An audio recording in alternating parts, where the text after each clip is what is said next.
জি 24 ঘন্টা 5 কাহন নিয়ে আমি সব্যসাচী আছি আপনাদের সঙ্গে। 25-এই 26-এর দামামা, 26-এ পাখির চোখ উত্তরবঙ্গের চা বলয়। আলিপুরদুয়ারের হাসিমারার সভায় বোঝালেন মমতা বন্দ্যোপাধ্যায়। চা বলয় দাঁড়িয়েও মুখ্যমন্ত্রীর অস্ত্র কেন্দ্রীয় বঞ্চনার অভিযোগ। মোদী সরকারের বিরুদ্ধে সুর আরও চড়ালেন মমতা বন্দ্যোপাধ্যায়। পাল্টা জবাব দিয়েছে বিজেপিও। कोई चाय बागान सेंट्रल ने नहीं खुला, हम 59 चाय बागान खुला है।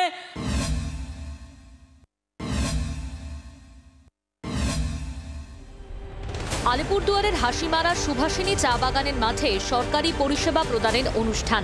চা বলয়ের সেই সভা থেকে 26-এর সুর বাঁধলেন মমতা বন্দ্যোপাধ্যায়। সরকারি সভায় তুলে ধরলেন চা বাগান ও চা শ্রমিকদের জন্য তার সরকারের উদ্যোগ। আমরা চা বাগানের চা সুন্দরী নতুন করে আর তৈরি না করে যা হয়েছে করে দিয়েছি। এখন চা बागाने पट्टा दिच्छी, हम पट्टा दे रहा है और पट्टा का बाद घर निर्माण करने के लिए और भी चाय बागान मजदूर को हम 1,20,000 रुपया दे रहा है। চা বাগানের স্বাস্থ্য উদ্ধার করার জন্য দরকার হচ্ছে পলিসি, নীতি। পশ্চিমবঙ্গের নীতিই নেই। একটা ঘর বানিয়ে দিচ্ছে যাতে হাঁটু ভাঁজ করে শুতে হয়, চা সুন্দরী নাম দিয়ে দিচ্ছে। চা সুন্দরী নাম দিলে সবাই সুন্দর হয়ে যাবে? সুন্দর তো হবে না। কানা ছেলের নাম পদ্মলোচন হচ্ছে। 26-এর ভোটের আগে পাখির চোখ উত্তরবঙ্গের চা বাগানে তৃণমূলের প্রভাব বৃদ্ধি।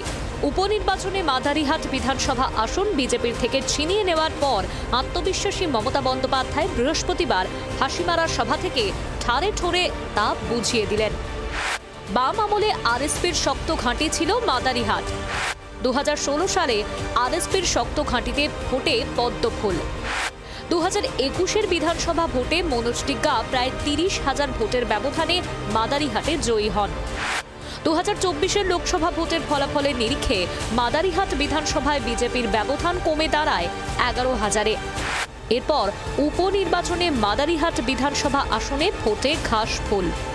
উপনির্বাচনে তৃণমূলকে জেতানোর জন্য এদিন হাসিমারার সভায় মাদারিহাটের মানুষকে ধন্যবাদ জানালেন মমতা বন্দ্যোপাধ্যায়। আমি মাদারিহাটের মানুষকে আমার অন্তর থেকে অনেক ধন্যবাদ অভিনন্দন জানাচ্ছি। আপনারা সবাই আমাদের জয়প্রকাশ টপ্পকে নির্বাচিত করে আমাকে সম্মানিত করেছেন।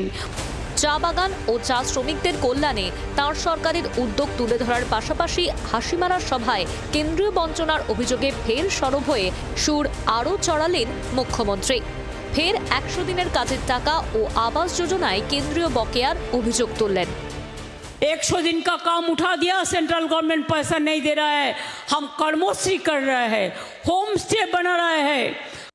सेंट्रल गवर्नमेंट हमको नहीं दे रहा है, लेकिन हम भीख नहीं मांगते हैं। हम अधिकार का साथ लड़ाई करते हैं, इज्जत का साथ लड़ाई करते हैं। অন্যদিকে মুখ্যমন্ত্রীর এদিনের সভায় উত্তরবঙ্গের রাজনীতিতে নতুন সমীকরণের ইঙ্গিত মিলল। সভামঞ্চে উপস্থিত ছিলেন প্রাক্তন বিজেপি সাংসদ জন বার্লা। ব্যুরো রিপোর্ট, জি 24 ঘন্টা। আমি প্রথমে শুভজিতের কাছে আছি সরাসরি। শুভজিৎ, ওই জায়গা তোমাদের গড়, সেখান থেকে বিজেপির হাতে গেল। থিওরি ইন জেনারেল যা বলে ভোটারদের থিওরি, যে অনেকটা তোমাদের ভোট বিজেপি টানতে পেরেছে। এখন যদি এইরকম হয় বিষয়টা, যে তোমরা আবার তোমাদের ভোট ঘরে ফিরিয়ে আনার জন্য ঝাঁপিয়ে পড়তে পারো, বিজেপির তরফ থেকে এরকম দাবি করা হয় যে আদতে সুবিধা হবে তৃণমূলেরই। দেখো, ভোটার কোনোদিন কারোর নিজস্ব সম্পত্তি হয় না, কিন্তু ঠিকই যেটা তুমি বললে যে দীর্ঘদিন ধরে ওখানে আরএসপি তথা বামপন্থীদের একটা ভোট ব্যাংক ছিল। এবং নিশ্চিতভাবে যদি দেখা যায় 2011 সালেও ভালো ফলাফল কিন্তু আমরা করেছিলাম অন্য রাজ্যের অন্য জায়গার তুলনায়। সেই জায়গা থেকে স্বাভাবিকভাবে একটা সাংগঠনিক জোর ছিল এবং মানুষের সঙ্গে একটা ভালো যোগাযোগ ছিল বামপন্থীদের, বিশেষ করে আরএসপি এবং সিপিআইএমের। কিন্তু পরবর্তীকালে আমরা দেখতে পাই যে সেই নির্বাচনের যদি ফলাফল দিয়ে আমরা বিচার করি, কারণ গণতন্ত্রের সংসদীয় গণতন্ত্র নির্বাচনের ফলাফলটাই অন্যতম বেঞ্চমার্ক ডিটারমাইন করার জন্য যে কে শক্তিশালী আর কে কম শক্তিশালী, সেখান থেকে আমাদের অর্গানাইজেশনাল দুর্বল হয় এবং মানুষ হয়তো কিছু অংশে আমাদের থেকে মুখ সরিয়ে নিয়ে কোনো বিকল্পের সন্ধান করে প্রথমে 16 সালের দিকে তৃণমূলের দিকে পা বাড়ায়, পরবর্তীকালে বিজেপির দিকে পা বাড়ায়। যদিও মাদারিহাট অঞ্চল যেটা কথা তুমি বলছো, সেটা 2016 সালেও বিজেপি জয়লাভ করে। এই মনোজ টিগ্গা, যিনি এখন ওই আলিপুরদুয়ারের এমপি, তিনি ওখানে এমএলএ ছিলেন। 2021 এবং 2016-তে, এবং 2011 ফলাফলেও কিন্তু দ্বিতীয় শক্তি হিসেবে বোধহয় ভুল না করলে বিজেপি ছিল, বামপন্থীরা জিতেছিল। কিন্তু সেই জায়গা থেকে যদি দেখা যায় যে দীর্ঘদিন ধরে মমতা বন্দ্যোপাধ্যায় হোক বা বিজেপি হোক যে প্রচারটা করেছিল যে চা বাগানের অবস্থা ভালো নয়, এতদিন বামপন্থীরা সরকার থাকাকালীনও শেষের দিকে বিশেষ করে খুব একটা সুবিধা হয়নি, ওখানকার চা বাগানের শ্রমিকদের এবং চা বাগান নিয়ে বেশ কিছু সমস্যা ছিল, আমরা সেই সমস্যার সমাধান করে দেবো, সেই জায়গাতেই কিন্তু চা বাগানের মানুষ তৃণমূলকে বা বিজেপিকে ভোট দিয়েছিল। চা বাগান শ্রমিকদের তো অনেকটা এখন মানে তুলনামূলকভাবে তো উন্নতি হয়েছে। না, আমি বলছি উন্নতি হয়েছে, মজুরি বেড়েছে, চা সুন্দরী সহ নানান প্রকল্প এবং কেন্দ্রেরও অনেক আমি আবার প্রকল্প বলছি রয়েছে। মজুরি বেড়েছে মানে ধরো আজ থেকে 2011 সালে 100 টাকার যে মূল্য ছিল 2025 সালে দাঁড়িয়ে তো 100 টাকার সেই মূল্য নেই, এখন সেই 100 টাকার মূল্য হয়তো 200 টাকার কাছাকাছি হয়ে গেছে। কিন্তু তখন হয়তো দেওয়া, আমি একটা ফর এক্সাম্পল, তখন যদি 80 টাকা দেওয়া হতো, এখন হয়তো সেটা 120 টাকা বা 150 টাকা দেওয়া হয়, কিন্তু সেই 200 টাকা আর 150 টাকার মধ্যে পার্থক্য থেকে যাচ্ছে। আমি বলছি দেখুন, পশ্চিমবঙ্গে তৃণমূল সরকার আসার পর আমরা দেখেছি বিভিন্ন প্রকল্পর নাম হয়েছে, একাধিক নাম, এই তুমি একটা প্রকল্পের নাম বললে আরও একাধিক নাম বেরোতে পারে, সেই অনেক প্রকল্প আমরা দেখা গেছে যে প্রকল্পগুলো হয়তো প্রি এক্সিস্টিং প্রকল্প, সেটার নাম পাল্টানো হয়েছে।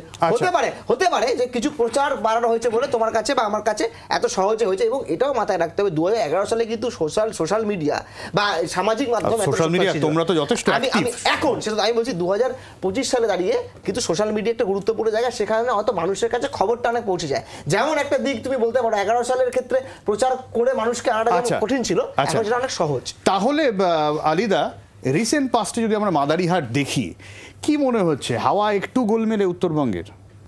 প্রথমত হচ্ছে কোনো গোলমেলে নেই, ভারতীয় জনতা পার্টির পক্ষেই হাওয়া, শুধু না এটা একবারে ঝড় আছে ভারতীয় জনতা পার্টির। মাদারিহাটে ঝড় ওঠেনি? না, লোকসভা ইলেকশনে মাদারিহাট জিতলাম তো, এই লোকসভাতেও মাদারিহাট জিতে গেছে। তারপরে উপনির্বাচনে কি হলো? ব্যাপক ভোটে জিতলাম। তারপরে কি হলো? তারপরেরটা আরো পরে, এই যে 8টা বিধানসভার চা বলা এলাকা আছে, 8টাতে 8-0 বিজেপি, এখনো জেতা আছে। সেই কারণে যেটা আমি বলছি আলিদা, এখন যেটা আছে, কিন্তু আমার যে নির্দিষ্টভাবে প্রশ্ন, এই উপনির্বাচনের পর যখন 26-এ তোমরা ভোটে লড়তে যাবে, তার আগে যে অঙ্কটা, সেটা কি একটু গোলমেলে মনে হচ্ছে না? ঠিকই আছে, কোনো গোলমেলে নেই। তাহলে মাদারিহাট কিসের সংকেত? মাদারিহাট দেখুন, যে বিষয়টা সেটা হচ্ছে এই ইলেকশনটা সাধারণত সরকার পক্ষেরই সাধারণত জয় হয়, এটা সবাই জানে, বিগত দিনে হাজারবার এর নজির আছে, সেটা ঠিক আছে। কিন্তু তার মানে এই নয় যে যখন সত্যি সত্যি বিধানসভা, কিন্তু আলিদা এই যে কথাটা বললে, এটা নিয়েও কিন্তু একটা প্রশ্ন উঠেছে যে এই উপনির্বাচন নিয়ে বিজেপি সিরিয়াস ছিল না। না, আপনি বলছেন এই মাদারিহাটের নির্বাচনে বিজেপি পরাজিত হয়েছে, ভালো কথা, কিন্তু ভোটটা হয়েছে সেখানে, ভোটটা কি হয়েছে? কত ধরনের রিগিং!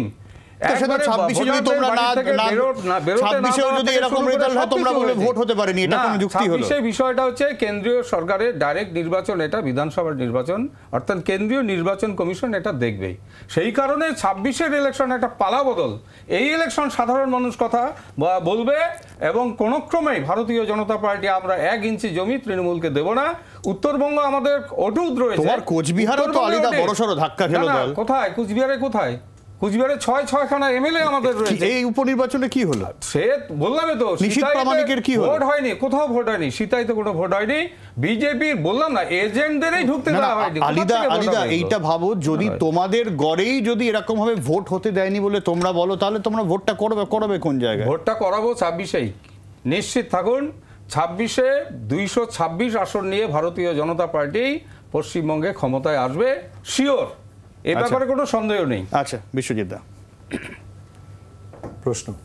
বিশ্বজিৎ দা, এই উত্তরবঙ্গে যেখানে বিজেপি দাবি করছে যে মাদারিহাটটা স্রেফ উপনির্বাচন, আদতে অঙ্ক ঠিকই আছে, এবং এই ক্ষেত্রে একটা সেকেন্ডারি একটা সমীকরণ যেরকম আসছে যে যদি বামের ভোট রামের যে থিওরি, সেটা যদি আবার রিভার্স করে, তাহলে আদতে সুবিধা হবে তৃণমূল, ফলে আরেকটা জায়গা তৈরি হচ্ছে উত্তরবঙ্গের জন্য।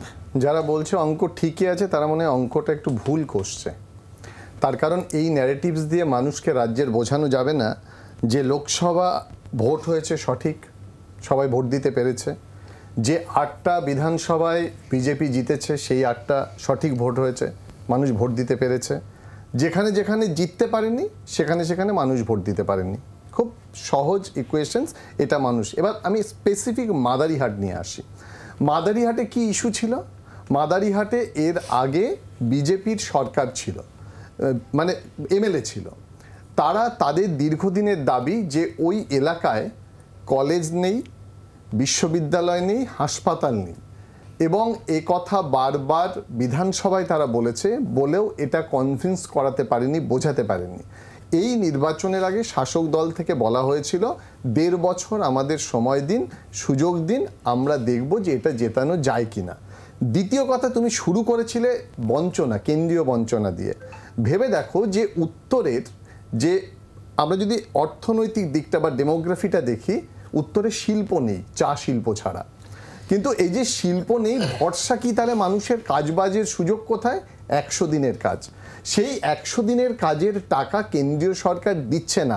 তুমি যদি বিধানসভার যে ধাপে ধাপে, লোকসভার যে ধাপে ধাপে নির্বাচন হলো, ইস্যুগুলো দেখো, ঠিক উত্তরের ক্ষেত্রে এই ইস্যুটা নির্বাচনের আগে এই ইস্যুটাকেই তোলা হয়েছিল কেন্দ্রীয় বঞ্চনার ইস্যু। মানুষ কিন্তু বুঝেছিল, সেটা গোটা বাংলাতেই তোলা হয়েছে। হ্যাঁ, না, প্রত্যেকটা ধাপে, 5টা ধাপে যে নির্বাচন হলো, ইস্যু পাল্টাচ্ছিল যে কি নিয়ে শাসক দল এবং বিরোধীরা ক্যাম্পেইন করবে। কেন্দ্রীয় বঞ্চনা ইস্যু ওঠেনি, দক্ষিণে আসেনি।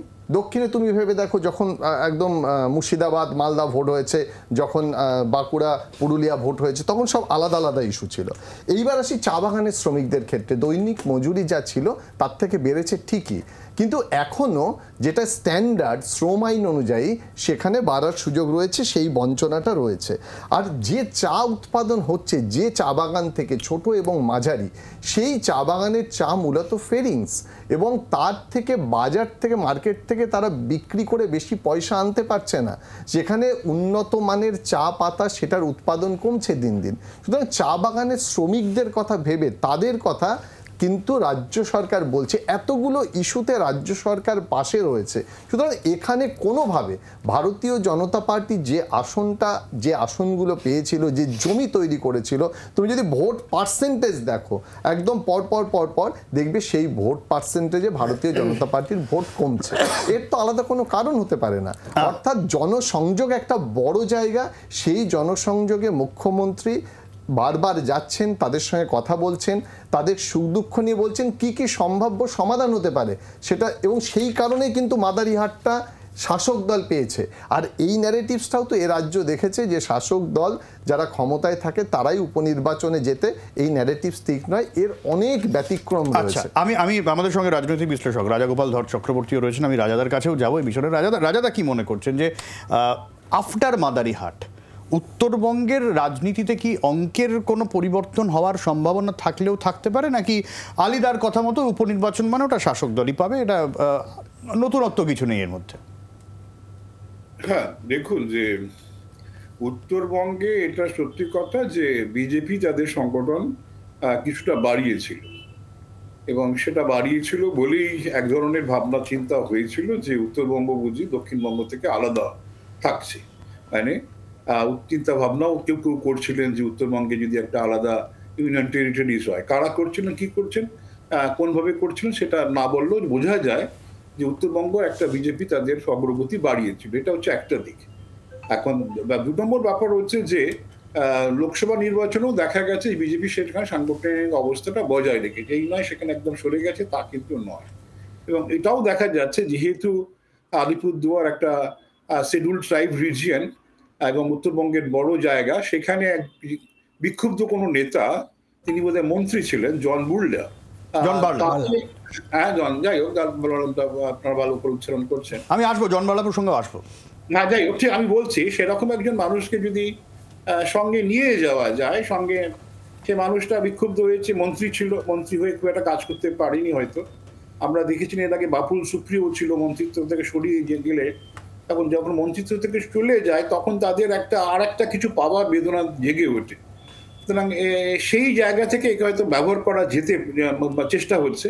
তবে নির্বাচনে মাদারিহাটে বিধানসভায় যেভাবে বিজেপি হেরেছে, সেটা তো বুঝেছে। এই হঠাৎ তারা যদি এই উপনির্বাচনে হারছে, আবার 26শে নির্বাচনে বিরাটভাবে জিতবে, এই ধরনের ভাবনাটাও সঠিক নয়। কোথাও একটা তাদের সাংগঠনিক দুর্বলতা যে রয়েছে সেটা ঠিক। আবার যে সাধারণ মানুষ কেউ যদি বলার চেষ্টা করে, তারা বুঝতে পারছে রাজ্য সরকার আমাদের হয়ে কাজ করছে, কেন্দ্র করছে না। যে কৃষকরা মানে সাধারণ চা শ্রমিকরা, তারা যে অবস্থায় ছিল, যে তিমিরে ছিল, সে তিমিরেই আছে। এখন তারা যদি বুঝতে শিখে গিয়ে থাকে রাজ্য সরকার তাদের জন্য ভীষণভাবে তাদের বিগলিত প্রাণ তাদের রয়েছে, আর অন্য কারণ নেই, এই ভাবনাটা আমাদের দেশে সে শিক্ষা কোথাও এখনো আসেনি। সুতরাং যে ভাবনাটা ভাবা হচ্ছে সেটা হচ্ছে অনেকটাই মানে ইম্পোজ করার চিন্তা ভাবনা। তো যাই হোক, যাদের সংগঠন বেশি, জোর বেশি, মানে মানে সোজা কথা, মানে যে লাঠি যার বলত তার, সে যে থিওরি যেটা ছিল একদমই। আমি এই জায়গাতেই আসবো রাজাদা, যেরকম যেহেতু জন বার্লার কথা বললেন, আজকে জল্পনা যেটা হচ্ছে জন বার্লা নিয়ে, যেখানে মুখ্যমন্ত্রী মমতা বন্দ্যোপাধ্যায়ের সভাতে সরকার অনুষ্ঠান, কিন্তু সেখানে জন বার্লার উপস্থিতি, এটাই জল্পনা বাড়াচ্ছে উত্তরবঙ্গ নিয়ে নতুন করে। আসছি বিরতির পর, সঙ্গে থাকুন।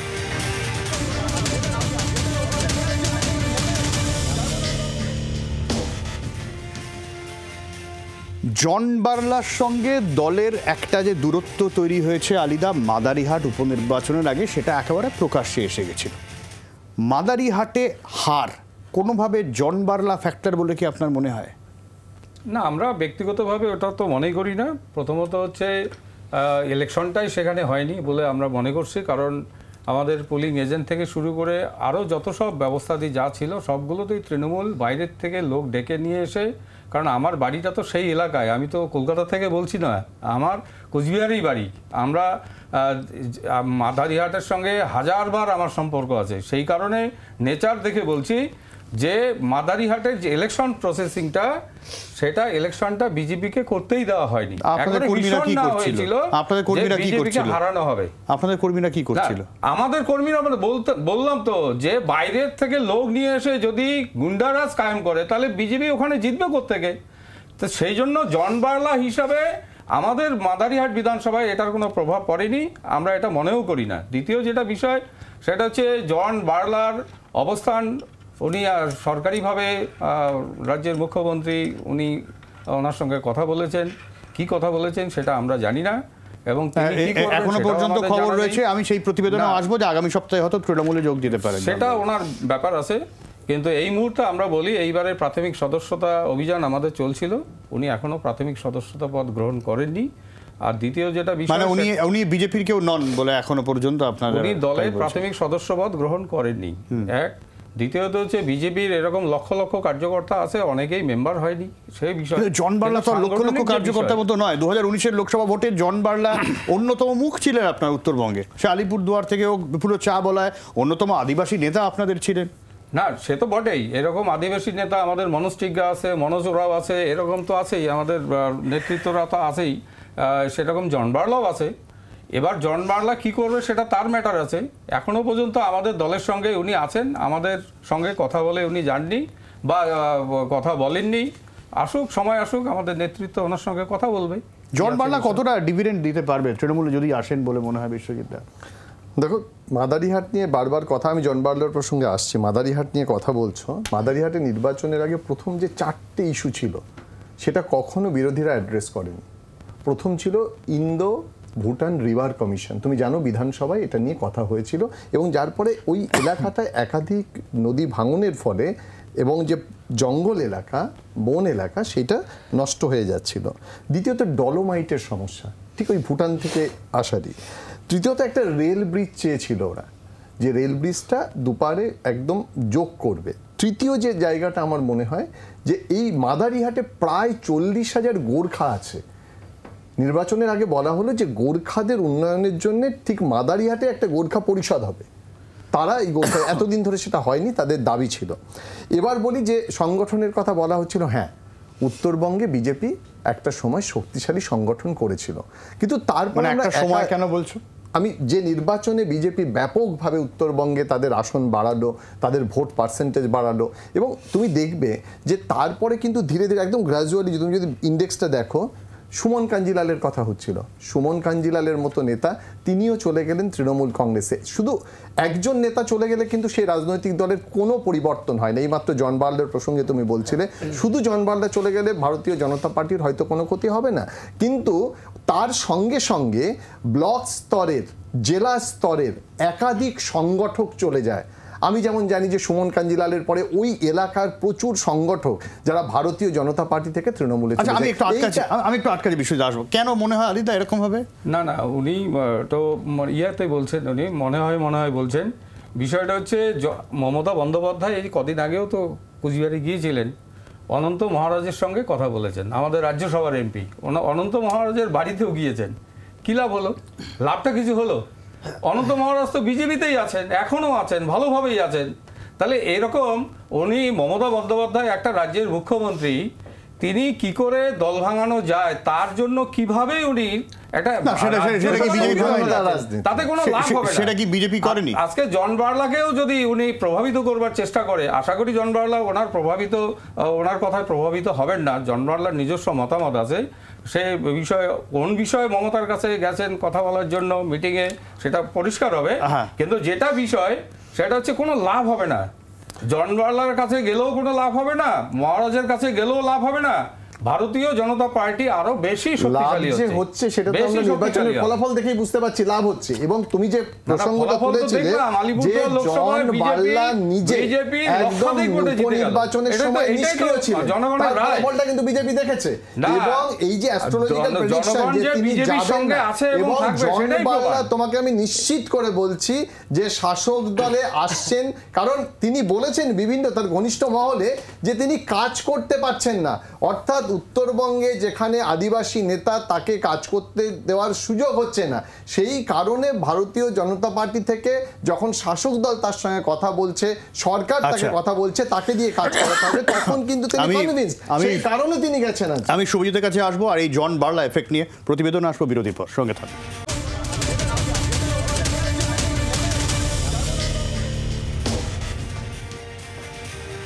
আলিপুরদুয়ারে মুখ্যমন্ত্রীর সভায় জন বার্লা, অনুষ্ঠান মঞ্চে কথা হলো দুজনের। ফুল বদল কি সময়ের অপেক্ষা? সূত্রের খবর, আগামী সপ্তাহে তৃণমূলে যোগ দিতে চলেছেন বিজেপির প্রাক্তন সাংসদ।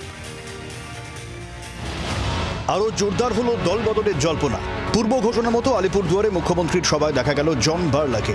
বৃহস্পতিবার হাসিমারার সুভাষিনী চা বাগানের মাঠে সরকারি পরিষেবা প্রদান অনুষ্ঠানে যোগ দিলেন আলিপুরদুয়ারের প্রাক্তন বিজেপি বিধায়ক বার্লা। মঞ্চে দাঁড়িয়ে তার সঙ্গে কিছুক্ষণ কথাও বললেন মুখ্যমন্ত্রী।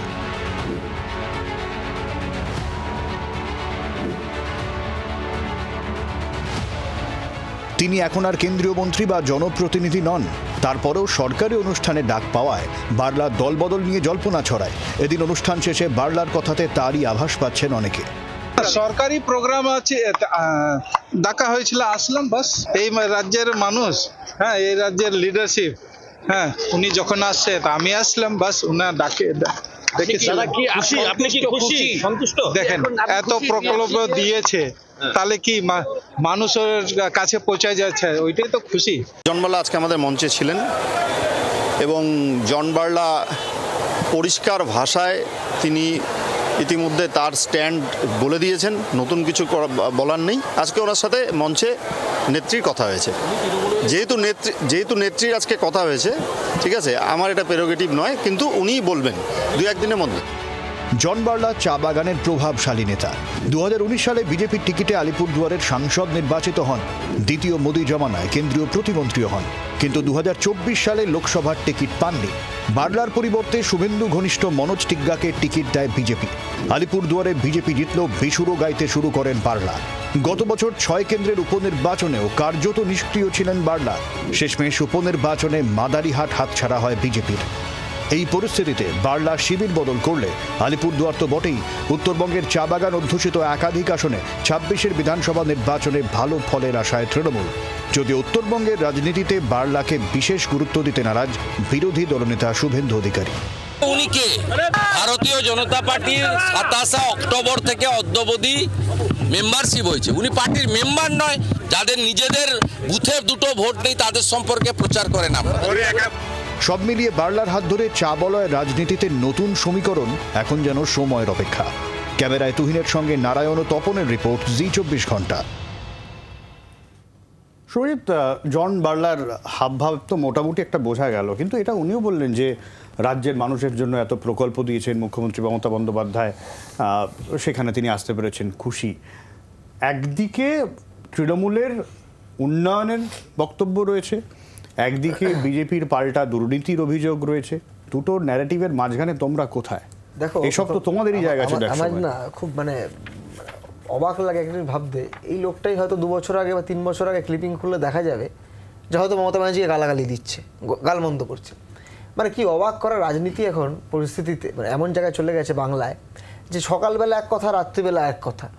আজকে আমি ব্যক্তি দিয়ে বলছি না, কিন্তু এটা তো ঠিক কথা যে পশ্চিমবঙ্গের যদি বর্তমান পরিস্থিতি দেখো 11-র পর থেকে আমরা বিভিন্ন অ্যাডমিনিস্ট্রেটিভ মিটিং দেখি, যেটা কি প্রকাশ্যে মিটিং হয়, লাইভ স্ক্রিনিং হয়, কিন্তু আমি ঘটনাচক্রে দেখি যে হয়তো প্রাক্তন বিধায়ককে ডাকা হয়, প্রাক্তন এমপিকে ডাকা হয়, তারা হয়তো দলবদল করবে কি করবে না সেটা এখনো বলতে পারবো না, কারণ অফিসিয়ালি তো কেউ দলবদল করেনি।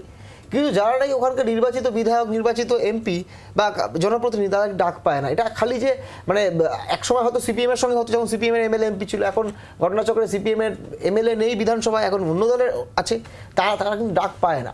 আসলে দেখুন, এই যে এত ধরনের গল্প কথা যে অমুক উন্নয়ন হয়েছে, অমুক হয়েছে, তমুক হয়েছে, বা একটা ওপর একটা চলে, পরিস্থিতি চলে, কিন্তু ঘটনাচক্রে যখন আপনি ওই নির্দিষ্ট জায়গাগুলোতে যান, মানুষের মধ্যে কিন্তু সেই বঞ্চনাগুলো আজও রয়েছে। আমি আপনাকে বলি একটা কথা, এই যে নির্বাচনের কথা উঠে এলো, মাদারিহাটের ভোটের কথা, ঠিক যে সিপিএম বা বামপন্থীরা ওখানে খুব একটা প্রাসঙ্গিক শক্তি ছিল না, বামপন্থীরা মানে আমি এখন কথা বলছি, মানে এই 24-এর উপনির্বাচনের কথা বলছি, সেখানে আমরা খুব বাজে রেজাল্ট করেছি, তো মানতে হবে। কিন্তু আপনি এটা মনে করেন যে উপনির্বাচনগুলো হয়েছে গত কিছুদিন আগে, কিছু মাস আগে, সে নির্বাচনগুলো সঠিকভাবে হয়েছে? যেখানে বিরোধী দলের প্রার্থী, সে হতে পারে অন্য দলের প্রার্থী, যার সঙ্গে রাজনৈতিক বিরোধ আছে আমার, সে দলের প্রার্থীকে লোক দিয়ে আটকানো হচ্ছে। আবার এখানে আমি একটা কথা যে বিজেপির নেতারা এখানে হয়তো রাজ্য স্তরের নেতারা ঠিক যে কথাগুলো বিজেপির নেতারা এখানে বলছে, এর সঙ্গে আমি সহমত যে সত্যি নির্বাচনটা ঠিকভাবে হয়নি। কিন্তু কেন্দ্রীয় বাহিনীটা কারা নিয়ন্ত্রণ করে? কেন্দ্রীয় বাহিনী ছিল ওখানে, সেখানে কেন্দ্রীয় নির্বাচন কমিশন ছিল, যেখানে অন্য সময় আমরা দেখি যে কেন্দ্রীয় সরকার এত তৎপর বিরোধী কণ্ঠস্বরকে আটকানোর জন্য। তার মানে এটা আপনার এখান থেকে ক্লিয়ার হচ্ছে যে রাজ্য বিজেপি যে নেতারা রয়েছেন, রাজ্যে যারা কর্মী রয়েছেন, তাদেরকে কেন্দ্রের বিজেপির নেতারা পাত্তা দেয় না। মানে এখান থেকে কি স্পষ্ট হচ্ছে যে কেন্দ্রের বিজেপির সঙ্গে রাজ্যের তৃণমূলের একটা এমন ধরনের সেটিং, এমন ধরনের গল্প, এমন ধরনের মেলবন্ধন রয়েছে যে মোদিও চায় না যে এখানে মমতা উইকেন্ড হোক, দরকার হলে বিজেপি হারলে আরও কোনো যায় আসে না। কারণ মোদি এখন জানে যে যদি এখানে মাঝখান দিয়ে তৃণমূল উইক হয়ে যায় কোনোভাবে যদি তৃণমূলের বিরুদ্ধে প্রচার বেড়ে যায়, তাহলে এই অ্যাডভান্টেজটা বিজেপি নিতে পারবে না, অ্যাডভান্টেজটা বামপন্থী নিয়ে নেবে। যেটা আমরা দেখেছি বেশ কিছু সময় ধরে, যখন দুর্নীতির প্রশ্ন, যখন অন্যান্য ঘটনাগুলোর ক্ষেত্রে দেখেছি, মেদিনীপুর মেডিকেল কলেজে স্যালাইনের বিতর্ক হতে পারে, আরজি করে হাসপাতালের ঘটনা হতে পারে, আরও অন্যান্য যে চুরি ডাকাতি গল্প হতে পারে, চাকরি চুরি গল্প হতে পারে, সেখানে কিন্তু বিজেপিকে আমরা দেখেছি ওই হয়তো টোকেন প্রতিবাদ করেছে। কিন্তু গণ আন্দোলন করতে যাকে বলে, যা রাস্তায় নেমে আন্দোলন করে, হ্যাঁ সব কিছুতে হয়তো সফল পুরোপুরি আমরা হয়নি, কিন্তু রাস্তায় কিন্তু মানুষ বামপন্থীদেরকে দেখেছে, ছাত্র যুবদেরকে দেখেছে। সে জায়গা থেকে আমি আপনাকে বলছি স্পষ্টভাবে, আপনাকে বলে যেতে চাইছি, এই যে তথাকথিত উত্তরবঙ্গ দক্ষিণবঙ্গের যে মেরুকরণের একটা পরিবেশ তৈরি হয়েছে, এবং এই পরিবেশটা কিন্তু বিজেপি একদম সুচারুভাবে করেছিল, যাতে ওখানকার যে আইডেন্টিটি বা যে পরিচিত সত্তার যে রাজনীতি, এই রাজনীতিকে কাজে লাগিয়ে কিছু সিট যেতে চায়। কিন্তু মানুষ তো বেশি দিন তো মানুষকে বোকা বানিয়ে রাখা যায় না। ওখানকার মানুষও বুঝেছে বিজেপি এখানে কিছু করতে পারবে না, তাই সার্বিকভাবে তৃণমূল এখানে রাজ্যের শাসক দল রয়েছে, আছে একটা মানে ফোর্স হিসেবে রয়েছে, তার বিরুদ্ধে মানুষ প্রথমে ভেবেছিল বিজেপিকে অল্টারনেটিভ, সেই বিজেপি ব্যর্থ, তাই মানুষ নিউ অল্টারনেটিভ খুঁজছে। নিউ অল্টারনেটিভের জায়গা থেকে মানুষ টেস্টেড যে বামপন্থী শক্তি, তাদেরকেই মানুষ বিকল্প। আমি এই জায়গা থেকে একটু রাজাদার কাছে, রাজাদা এই যে পরিচিত সত্তার কথা বললো, যে সত্তার কথা বললো, আইডেন্টিটির কথা বললো, আঞ্চলিক সত্তার কথা বললো শুভজিৎ, কিন্তু এটাও তো উত্তরবঙ্গ যদি ধরি জায়গা বিশেষে আলাদা আলাদা, কোথাও গিয়ে কি উত্তরবঙ্গ দক্ষিণবঙ্গ এই যে আলাদা, এই যে ভেদ, উত্তরবঙ্গের উন্নয়ন হয়নি, এই যে বক্তব্যগুলো এসেছিল, এবং জন বার্লা তিনিও কিন্তু এর বাইরে নন, তার মন্তব্য নিয়েও বিতর্ক হয়েছিল, এই বিষয়টা কি কোথাও গিয়ে একটা রিজেকশনের জায়গায় চলে যাচ্ছে? আমি রাজাদা বলার একটা ছোট্ট একটা অ্যাডিশন করে দিই। নিশ্চিতভাবে বিমল গুরুং এর নাম আমরা সকলে জানি। বিমল গুরুং সেই লোক 2008-9 সময় যখন নাকি আমি কেন বলছি, কেন এই পরিস্থিতিটা বললাম, রাজাদা বলতে আর ভালো, গোর্খাল্যান্ডের গাড়ি লাগানো, জিএল লাগানো গাড়ি, আমি কদিন আগে গেছিলাম জলপাইগুড়ি শিলিগুড়ি অঞ্চলে, ওখানে মানুষ বলছে আমাকে, ড্রাইভাররা বললো শিলিগুড়িতে, যে জোর করে ওয়েস্ট বেঙ্গল গভর্নমেন্টের গাড়ির বোর্ড খুলে জিএল বোর্ড লাগানো হতো। তো আপনি এটা বলবেন না একটা বিচ্ছিন্নতাবাদের রাজনীতি ওখানে করেছে, এবং এই বিমলগুলোকে কারা প্রশ্রয় দিয়েছে? একসময় তৃণমূল প্রশ্রয় দিয়েছে, তারপর বিজেপি প্রশ্রয় দিয়েছে। আচ্ছা রাজাদা, হ্যাঁ দেখুন, মানে এই যে উত্তরবঙ্গ যে একটা হোমোজিনিয়াস ব্যাপার, সেটা কিন্তু কখনোই নয়। যারা উত্তরবঙ্গ আলাদা আলাদা কথা বলছে, আলাদা আইডেন্টিটি, তারা উত্তরবঙ্গের যে গ্রাউন্ড রিয়ালিটিটা তার অনেক সময় মনে হয় যে অবহিত নয়, এবং তার ফলে এই উত্তরবঙ্গ একটা আলাদাভাবে তার ভাবনা ওইভাবে এটা মানে কোনোভাবেই তার আইডেন্টিটি পায়নি। এবং উত্তরবঙ্গ বলতে গেলে নানান ধরনের গ্রুপ যেটা আছে, যেটা শুভজিৎ বলছে, হ্যাঁ সেখানকার পাহাড়িদের একটা ব্যাপার আছে, পাহাড়িদের মধ্যেও আবার অনেক ধরনের গ্রুপিজম রয়েছে, এইরকম নানান যেটা তো রয়েছে, আমরা সবাই জানি কোথায় কি কি আছে। ওই উত্তরবঙ্গ একটা আলাদা ব্র্যান্ড তৈরি করে সেখানে আলাদা কোনো স্বীকৃতি পাওয়ার কোনো জায়গা নেই। তবে এটা কোনো কারণে বোঝা গেছে যে বিজেপির যে তথ্য সেটা কিন্তু উত্তরবঙ্গে বেশ ভালো খেয়েছে, এই শব্দগুলো এখন ব্যবহৃত হয়। সেখানে একটা ভালো তারা সঙ্গে করতে পেরেছে, ভোটের নিরিখে তারা যথেষ্ট আধিপত্য বিস্তার করতে পেরেছে। সেটা কমেছে কি কমেনি সেটা আগামী দিন বোঝা যাবে। কিছুটা তো কমেছে, 2019-এর তুলনায় 2024-এ তো কিছুটা তো কমেছে, এটা তো স্ট্যাটিস্টিক্সই বলছে না, ভোটের নিরিখে বা আপনার সিট পাওয়ার নিরিখে।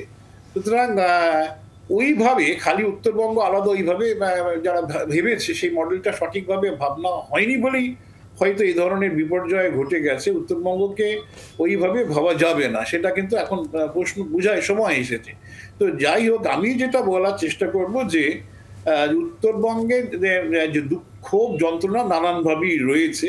কেউ যদি বলে আমি কাজ করতে চাই, কিন্তু এই ভদ্রলোক জন বার্লা যাকে বলছে, সে তো মাইনরিটিস মিনিস্টার ছিল, কেন্দ্রের মন্ত্রী ছিল, সে তো ওখানে বিরাট দায়িত্ব। মাইনরিটিসদের, সারা ভারতবর্ষের মাইনরিটিসদের এত যন্ত্রণা, কাজ করার তো এত বড় জায়গা ছিল, উনি সেসব ছেড়ে দিয়ে কি ছোট কাজের জন্য ছুটছেন? ওটা কাজের লক্ষ্য কি ওনার, নাকি ওনার কিছু ক্ষমতার লক্ষ্য আমার বোঝা যাচ্ছে না। কিন্তু কাজ যদি করতে চাইতো, অনেক বড় দায়িত্ব উনি কিন্তু পেয়েছিলেন। আমার যেগুলো মনে হয় যে আমাদের দেশে যারা রাজনীতিটা করেন তারা কাজের থেকে নিজেদের কি সুবিধে হবে সেইটা ভাবেন, তাতেই কিন্তু মানুষ কিন্তু বিরাটভাবে পিছিয়ে পড়ে। উনি যদি মাইনরিটি অ্যাফেয়ার্সের দায়িত্ব নিয়ে যদি ডুয়ার্সের এলাকায় যে সমস্ত পিছিয়ে পড়া মানুষ আছেন তাদের জন্য এগোতে পারতেন, উনি নিজেও তো মাইনরিটি সম্প্রদায়ের খুব সম্ভবত, তাই যদি হয় সেখানকার মাইনরিটিসের জন্য অনেক কিছু তো করতে পারতেন। সেইগুলো দেখা যাচ্ছে কেউ কিন্তু সময় কেউ কিন্তু করলেন না। পরে বলছেন আমি 11 জনের টিমে থাকবো, যে কথাটা আমরা শুনেছি এর আগে, উনিও হয়তো সেই 11 জনের টিমে থাকতে চাইছেন, এবং সেখানে কি ধরনের গুরুত্ব চাইছেন বোঝা যাচ্ছে না। তবে এইটুকুন পরিষ্কার যে কাজের কথা বলা হচ্ছে, সে কাজ কিন্তু তাদের লক্ষ্য।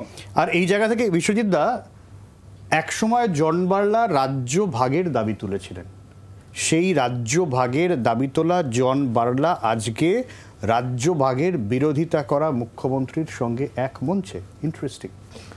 কারণ কোনো উপায় নেই, পথ নেই। রাজাদা তার উত্তর দিয়েছেন অনেকটা। যে জায়গাটা তুমি রাজনৈতিকভাবে বলছিলে, সেটিং তত্ত্ব শুভজিৎ অনেকক্ষণ ধরে বোঝালো যে সেটিংটা কি কেন্দ্রীয় এবং রাজ্য। এই সেটিং তত্ত্বটার বিরুদ্ধে এসে মমতা বন্দ্যোপাধ্যায় ওখানে দাঁড়িয়ে বলছেন কেন্দ্রীয় বঞ্চনার কথা। সেটিং তত্ত্বটাকেই যদি মেনে নিতেন তাহলে অন্য ইস্যুগুলোকে তুললেও কেন্দ্রীয় বঞ্চনার ইস্যু তুলতেন না। এক। 2 নম্বর, শুভজিৎ সুভাষ ঘিসিংয়ের কথাটা মনে হয় ভুলে গেছে। বিমল গুরুং থেকে শুরু করেছে, আরেকটু পিছনে যাওয়ার দরকার ছিল, যে বিচ্ছিন্নতাবাদী আন্দোলন, যে হিংসাত্মক আন্দোলন এবং যেখানে গোর্খাল্যান্ডের দাবি তোলা হয়েছিল, এই আন্দোলনকে এই আন্দোলনকে প্রশ্রয় দিয়েছিল কারা?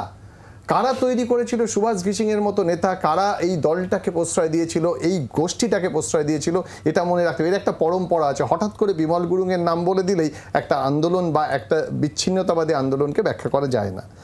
এবার বলি যে উত্তর এবং দক্ষিণের মানুষের পালস বুঝতে পাচ্ছেন মুখ্যমন্ত্রী, তাই মুখ্যমন্ত্রী গিয়ে তাদের কাছে সরকারের পক্ষ থেকে এই কথাগুলো বলছেন যে কি করে। এবং যে বিষয়টা একটু জানতে চাই, এই পালস কি খুব আলাদা?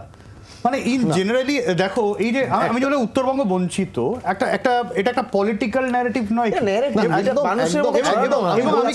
আমি কেন বলছি, আজকে তো তোমার মালদার লোকেরাও মনে করে যে কলকাতা বেশি সুবিধা পায়, দক্ষিণ 24 পরগনার লোকেরাও মনে করে কলকাতা বেশি, এটা সমস্ত জেলার। আমি একেবারে তোমার এই কথাটাকে সমর্থন করে বলছি। কালকে যদি কলকাতায় বলা হয় যে উত্তর কলকাতার লোকেরা বঞ্চিত, দক্ষিণ কলকাতার লোকেরা অনেক বেশি সম্ভ্রান্ত, অর্থনৈতিকভাবে উন্নয়নশীল, তাহলে দুটোকে কি আলাদা করে দেখব? আসলে এই বাংলার ক্ষেত্রে কোনো কোনো ইস্যু ভিত্তিক তাদের পার্থক্য থাকতে পারে, কিন্তু এই যে দুটো যে টোটালি বিচ্ছিন্ন, তাদের একটা বিচ্ছিন্ন দ্বীপের মতো উত্তর করে দেখানো হলো, সমতলের আলাদা, এটা নয়। কারণ রাজ্যের এক দৃষ্টিভঙ্গি থেকে এদেরকে নিয়েই আমার বাংলা, যখন ভাবতে হবে সেই সেন্টিমেন্টটা বাংলার সেন্টিমেন্ট, খালি উত্তরের সেন্টিমেন্ট দিয়ে সেটা ব্যাখ্যা করা গেলে বেশি দিন ধরে রাখা যাবে না। কিন্তু এটা ভাবতে হবে, যদি ডেমোগ্রাফির কথা বলছিলাম যে উত্তরে আদিবাসী বা অন্যান্য গোষ্ঠীর মানুষের সংখ্যাটা বেশি, তাদের উন্নয়ন সামাজিকভাবে অর্থনৈতিকভাবে দরকার, সুতরাং সেইখানে গিয়ে রাজনৈতিক দলগুলো সেই অ্যাডভান্টেজ নেওয়ার চেষ্টা করছে, উন্নয়নের কথা বলে, অর্থনৈতিকভাবে উন্নয়নের কথা বলে তাদের যাতে রাজনীতির ব্যালট বক্সে আনা যায়। সুতরাং এই জায়গা থেকে দাঁড়িয়ে মমতা বন্দ্যোপাধ্যায় তার সরকারি প্রকল্পের কথা বললেন, উন্নয়নের কথা বললেন, এবং চা বাগানের শ্রমিকদের জন্যও তিনি আলাদা প্রকল্পের কথা বললেন। একটা জায়গা তো ঠিক দিনের শেষে শুভজিৎ, যে উত্তর বলো দক্ষিণ বলো প্রত্যেকটা এলাকায় ভোটার বা মানুষদের মূল জায়গা কোথায়, তাদের দিন আনা খাওয়া, সেই জায়গাটাকে সুনিশ্চিত করতে হবে। সুতরাং শুধু রাজনীতির কথা বলে মাটি তৈরি করে মেম্বারশিপ তৈরি করে তুমি ভেবে দেখো না, বিরোধী দলনেতা বলছেন কে জন বার্লা, যে জন বার্লা ওই এলাকায় তার দলের প্রতিনিধিত্ব করেছে, যে জন বার্লা আদিবাসীদের উন্নয়নের কথা বলেছে, সেই মন্ত্রকের দায়িত্ব ছিল আগে বিজেপি দেশ। হ্যাঁ, এবং তখন তিনি শুভেন্দু অনেক আগেই বিজেপিতে এসছে, এটা সঠিক, এবং তিনি দলের হয়ে দলের জন্য কাজ করেছেন। আজকে তার যদি কোনো অভিমান হয় আমি বলবো কে জন বার্লা, এইটা রাজনৈতিক ভাবে শিষ্টাচারটা সঠিক নয়। আমি শুভজিতের কাছে উত্তর নেব, আমি আলিদার কাছেও আসবো, এবং আলিদার কাছে অবশ্যই যে প্রশ্ন নিয়ে আলিদার আমার একটা বিরতির সময়, বিরতির পর আলিদার কাছে যে প্রশ্ন নিয়ে আসবো, তুমি নিজে কোচবিহারের লোক, প্রত্যেকে উত্তরবঙ্গের যে একটা ন্যারেটিভ তৈরি করা হয়েছিল জন বার্লারাই তৈরি করেছিলেন, এটা কতটা ঠিক, এবং যদি জন বার্লা তৃণমূলে যান তাহলে বিকল্প মুখ কে, ক্ষতি হবে বলে মনে হচ্ছে দলের? ফিরছি বিরতির পর।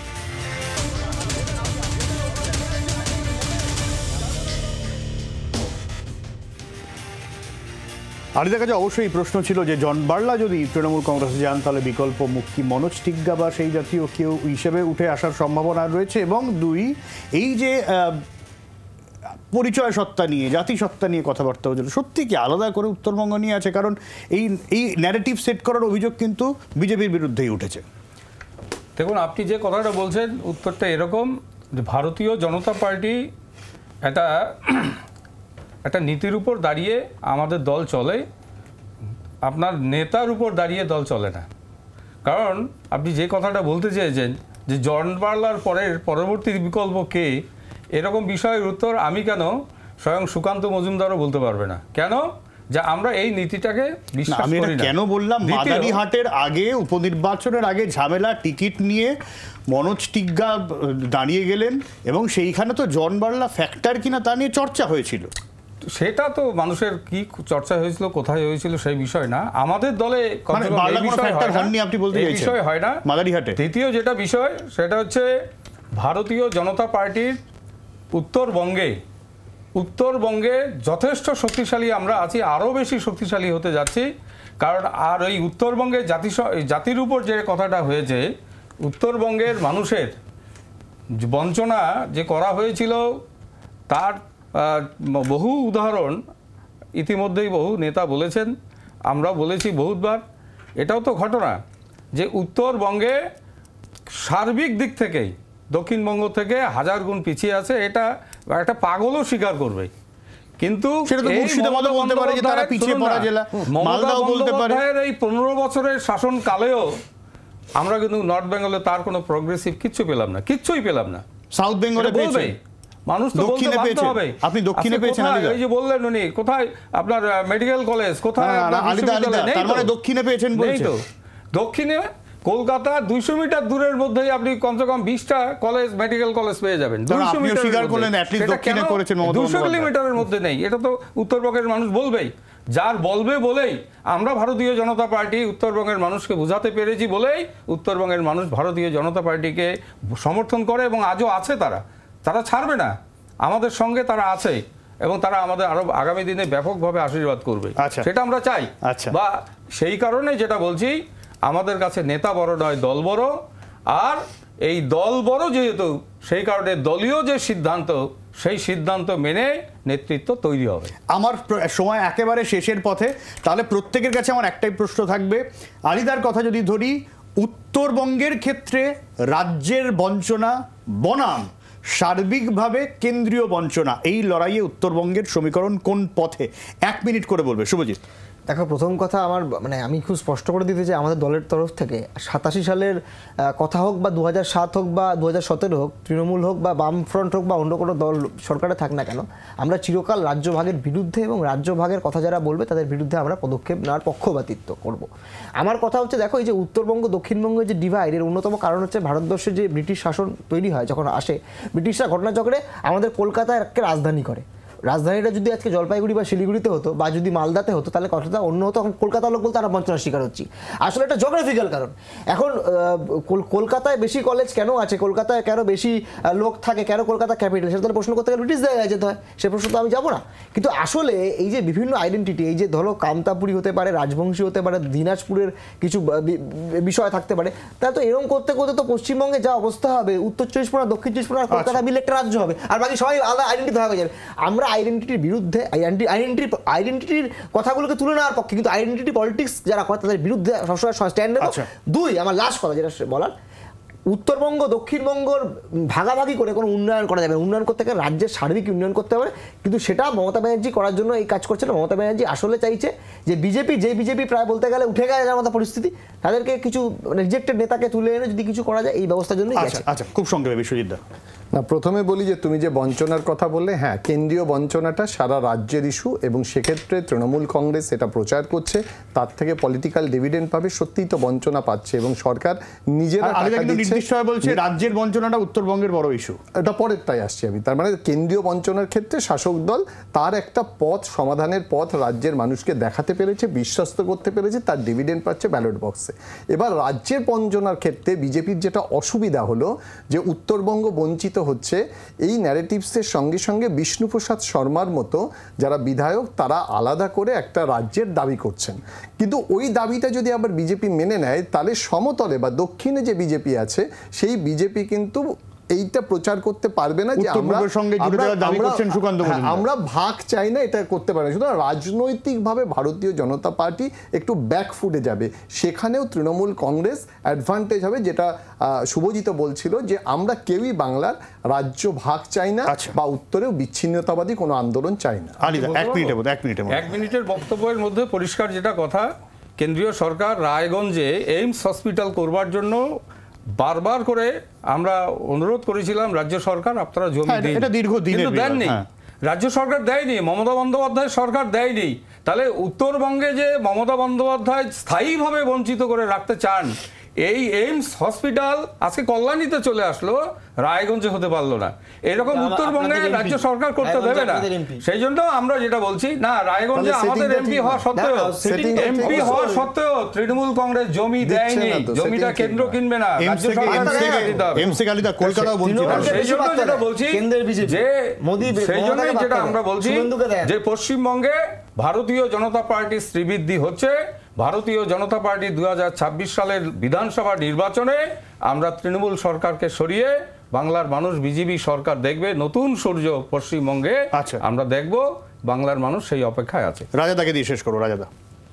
হ্যাঁ, আমি খুব স্পষ্টভাবে বলতে চাই যে পশ্চিমবঙ্গের উন্নয়নের ব্যাপারে একটা কলকাতা নির্ভরশীলতা বা কলকাতা বায়াস এটা কিন্তু রয়েছে, যেটা অনেকেই বললেন, আলী দক্ষ বললেন এবং অন্যরাও বললেন। সেই বায়াস থেকে বেরিয়ে আসতে হবে। আমার ধারণা উত্তরবঙ্গে যদি হয়তো মানে অ্যাসেম্বলি বা পার্লামেন্টের সিট দক্ষিণবঙ্গে যেভাবে ভাগ করা হয়, তাতে কিন্তু দক্ষিণবঙ্গের যেহেতু সংখ্যা বেশি, তার গুরুত্ব কিছুটা বেশি হয়ে যায় এবং উত্তরবঙ্গ ওইভাবে। একটু আটকাচ্ছি, এই যে বায়াসনেসের কথা বললে, এটা কি তুমি মানো যে বায়াসনেস একটা আছে? আর যদি থেকে থাকে এটা কার আমলে বেড়েছে? পুরুলিয়া বাঁকুড়ার প্রশ্ন উঠতে পারে, না সে দক্ষিণ চব্বিশ পরগনা সুন্দরবনের মানুষও বলতে পারে, পশ্চিমাঞ্চলের লোকও তুলতে পারে, সেখানে তো বিজেপির এমপি আছে। ঠিক। রাজাদা যদি হয়ে থাকে তাহলে কার আমলে বেড়েছে? আমি আমার যেটা পরিষ্কার বক্তব্য যে রাজ্য এবং কেন্দ্র কেউই এই কলকাতা বায়াস থেকে বেরিয়ে আসতে চেষ্টা করেনি। কেননা তারা মনে করেছে কলকাতাকে খুশি করলে, কলকাতাকে ভালো রাখলেই বাংলা বুঝি ভালো থাকে। এই একটা প্রবণতা যেটা তৈরি হয়েছে, সেখান থেকে যদি আমরা বেরিয়ে না আসতে পারি তাহলে কিন্তু বাংলার সার্বিক উন্নয়ন সম্ভব নয়। এটা কিন্তু কেন্দ্র রাজ্য দুজনকেই মাথায় রাখতে হবে। একদমই, অনেক ধন্যবাদ প্রত্যেককে। বাংলার সার্বিক উন্নয়ন আমরা প্রত্যেকেই চাইছি, কিন্তু আলাদা করে উত্তরবঙ্গের বঞ্চনা বনাম সার্বিকভাবে রাজ্যের কেন্দ্রীয় বঞ্চনার এই লড়াইয়ে উত্তরবঙ্গের সমীকরণ কোন জায়গায় যায় এবং জন বার্লা যদি আগামী সপ্তাহে যেরকম সূত্রের খবর দল বদল করেন, তাহলে গেরুয়া শিবিরের অঙ্কটা কোন জায়গায় থাকে উত্তরবঙ্গের ক্ষেত্রে নজর থাকবে। এখানে শেষ করছি, সঙ্গে থাকুন ২৪ ঘন্টা।